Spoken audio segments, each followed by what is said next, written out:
قرآن کریم میں جو اب کا لفظ ہے یہ 119 بار آیا ہے. باپ کی جو عربی ہے وہ اب بھی ہے, 119 بار آیا ہے, اور اس کی جو جمع ہے آبا یہ 64 بار آئی ہے.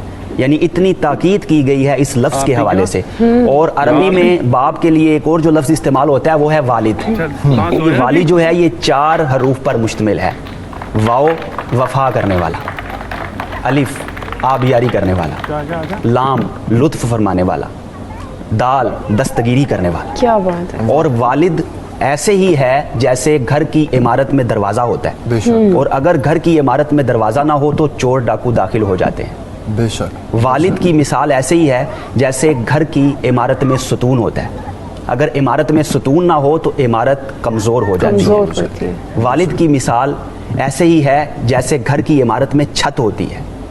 چھت نہ ہو تو انسان موسمی کیفیات سے بچ نہیں سکتا, سردی اور گرمی سے بچاؤ مشکل ہو جاتا ہے. اور والد کی مثال سورج کی مانند ہے, والدہ کی مثال چاند کی مانند ہے. چاند میں ٹھنڈک ہوتی ہے, سورج میں ذرا حرارت ہوتی ہے, لیکن یہ یاد رہے دونوں کی ہے کہ یہ جی جس طرح زمین کا ایک چاند ہے ایک سورج ہے, اسی طرح ہر گھر کا ایک چاند ہے ایک سورج ہے. تو جو سورج میں تپش ہے اس کو بھی نیگیٹو سینس میں نہیں لینا چاہیے. بالکل سورج کی تپش کی وجہ سے ہی فصلیں پک کر تیار ہوتی ہیں.